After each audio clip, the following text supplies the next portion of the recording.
Galvanize is known for providing the most cutting-edge tech education and the most collaborative workspaces in the industry. On this episode of Out of Office, brought to you by GalvanizeTV, we sit down with the CEO of Silvernest, Wendi Burkhardt. And now your host, Katie O'Block.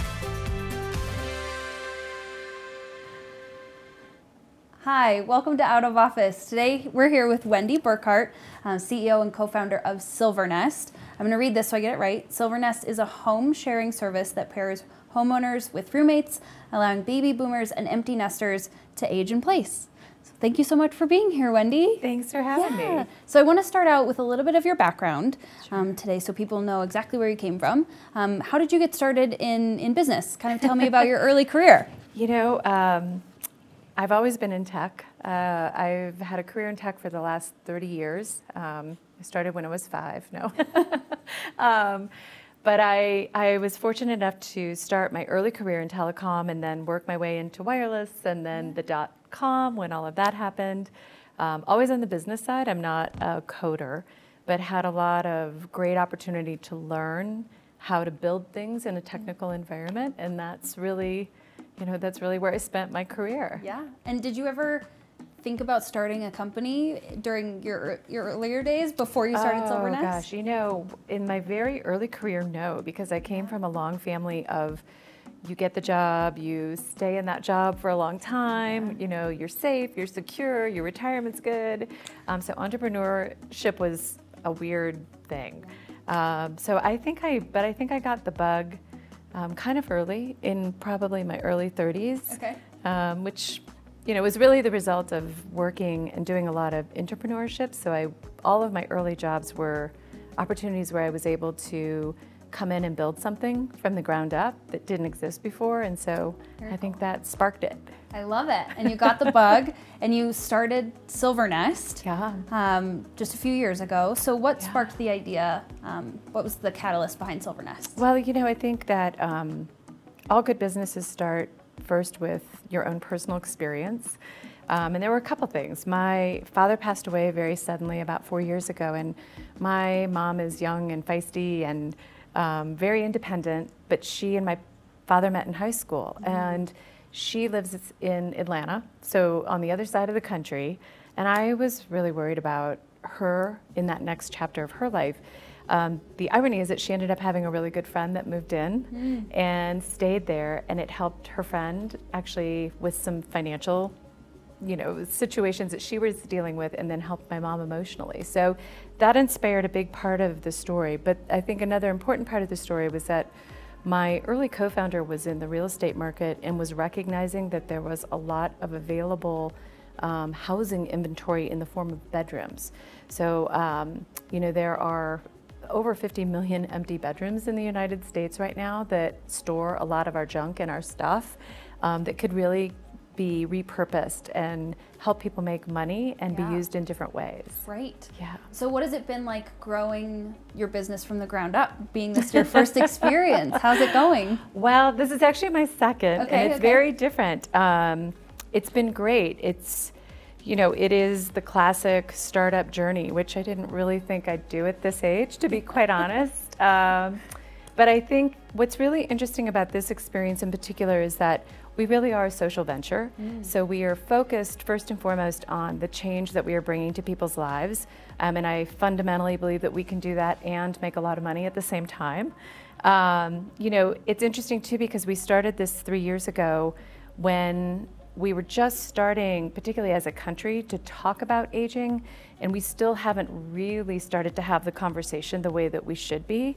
And so what's interesting is that 3 years ago, people thought we were a little crazy, that we were focusing on building a technology platform specifically for people in the aging sector. And now that conversation is changing a lot. So the early days were a lot harder, because I couldn't get anybody to take us as seriously as they should have. But we're seeing a massive shift. And how many users do you guys have, and how many markets are you in now? So we are in all 50 markets, and we've actually had users and great success stories in all 50 states. I love it. We've had over 65,000 people use the platform and come through and get paired up. And talk to me a little bit about the motivation, because on your website it mentions there's kind of two things that you're tackling here. One is loneliness and putting somebody that you can have a companionship with in a place where you might feel a little lonely and isolated. And then there's kind of the financial and economic piece of renting out your room. So let's start with the emotional side. What are some of the benefits that your homeowners that are renting out their rooms seeing to renting out to someone they might not know? Well, I think, so there's sort of an important point to make even in advance of that. You know, we are living longer than we ever have before, which is fabulous. But with that comes a lot of challenge. And there's an economic challenge, as you mentioned. And beyond that, as we age and the longer that we live, we lose our community. So people start to fall out of our lives. And you know, it takes a lot of work to stay connected and stay in community. The thing I think that we recognize that's critical for most of the folks that are participating is that this is an opportunity for connectivity, to bring, even if you don't necessarily want a friend, because some people don't necessarily want a friend, but just having someone in your space is really important. There's a statistic that AARP produced that says that living in social isolation is the equivalent of smoking 15 cigarettes a day. So my answer to that is, why would you ever do it? Right, absolutely. Why would you ever take that on? And so I think, and a lot of people don't want to say that they're lonely.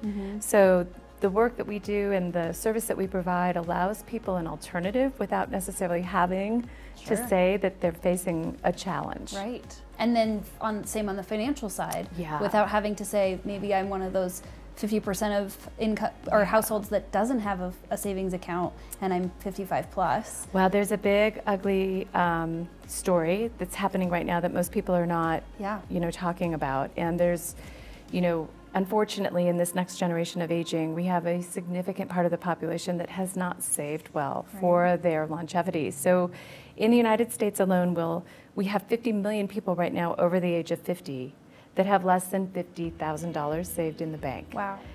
When you think about the fact that the average cost of aging is roughly $60,000 to $70,000 a year to age, if you only have $50,000 in the bank combined with your retirement income, it's not going to go very far. Right. So it's more common than not, and we need more people to feel safe to talk about it and figure out how to really address the problem. Right. So Silvernest is bringing that kind of financial solution and saying, we can rent out a room that you might have your junk in, sell your junk, that's an income source to begin with. That's right. But then rent out your room, gain that companionship or someone to be in the house with you so you don't feel as lonely, and then also get this financial benefit on top of it.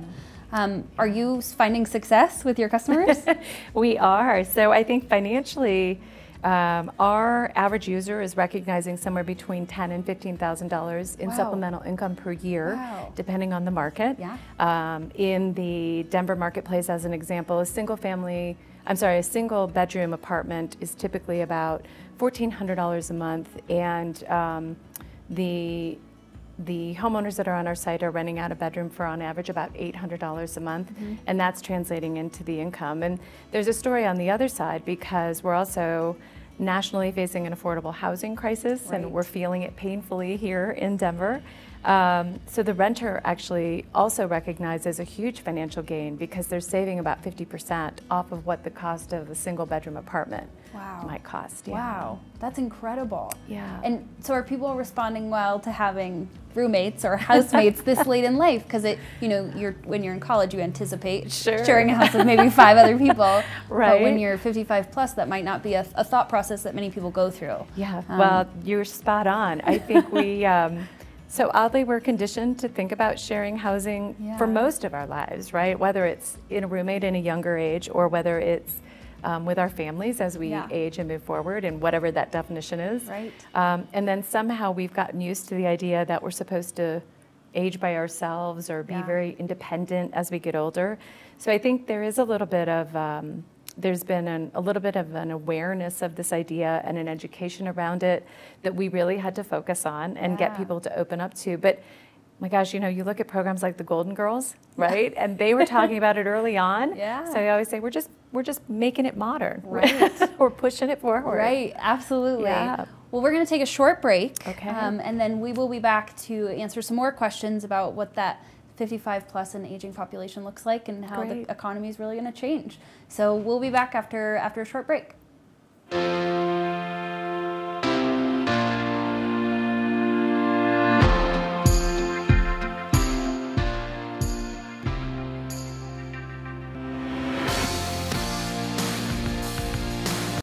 I was actually in marketing before I came to Galvanize for a sports coaching clinic.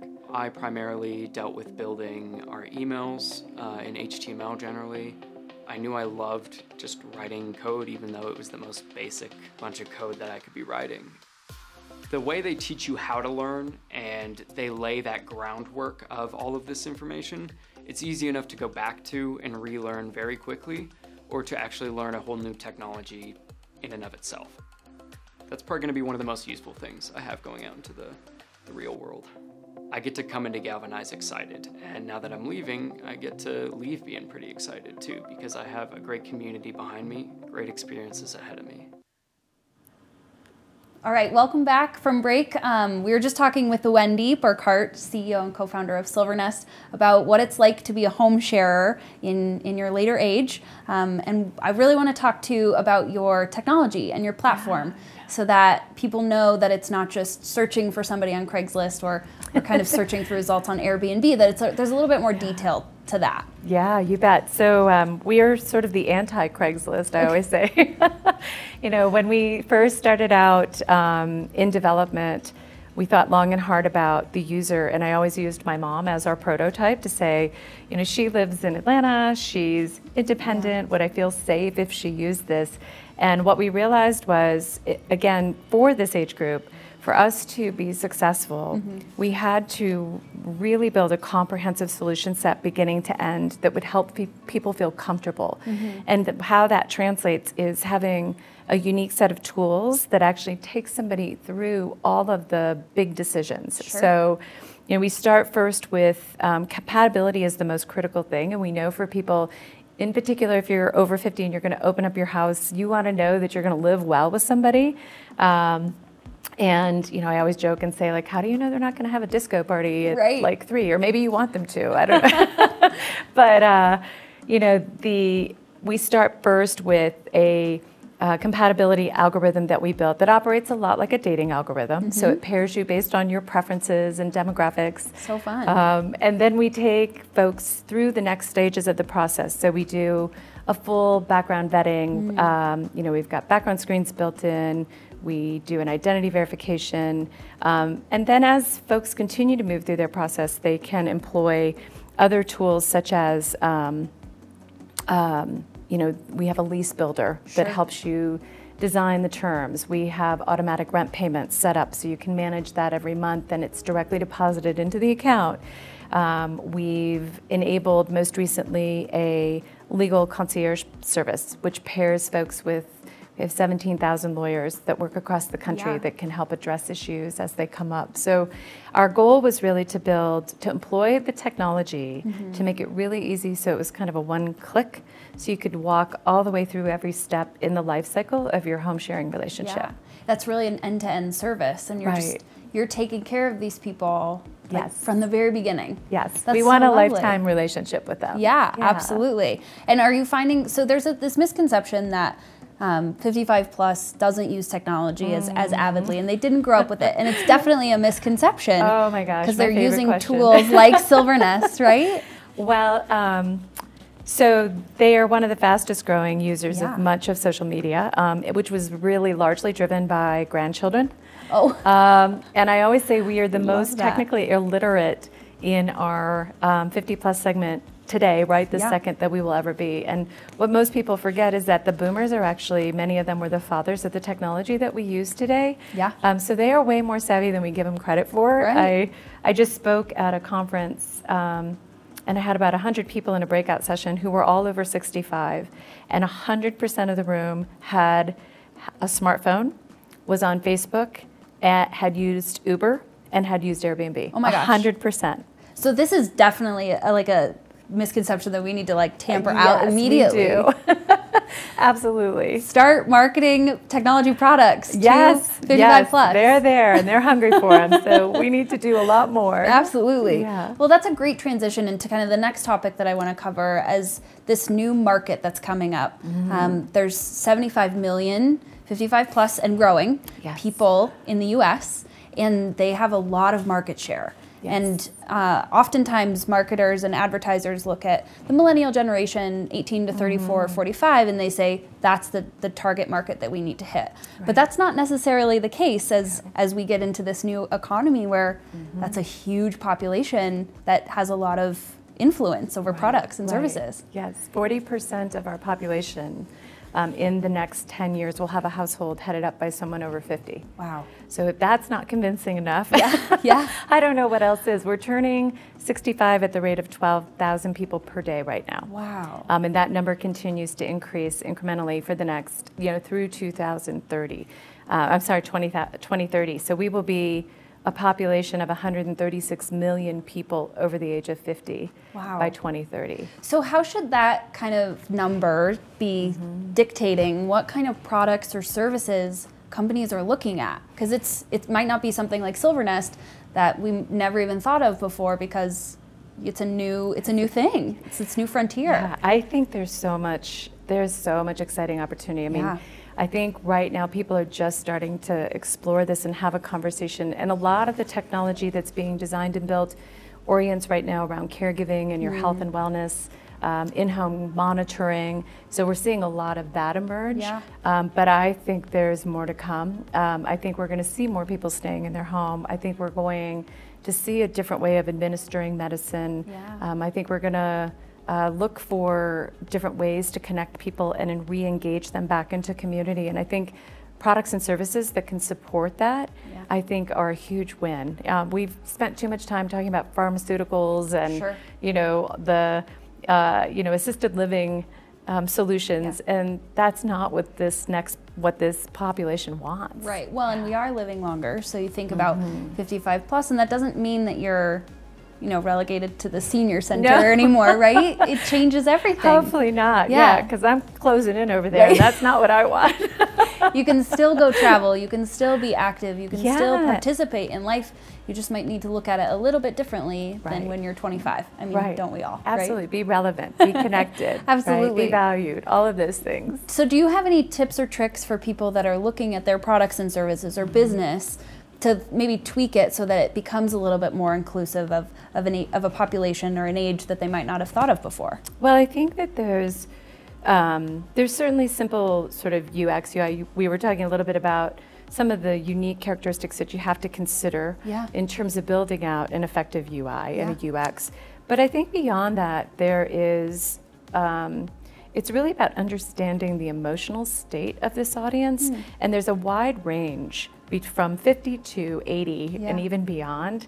There's a lot of very unique considerations in those age groups. So making a broad assumption about that entire population is not a good thing to do. Right. I think you need to break that down and then study that and recognize how it relates to the solution that you're building.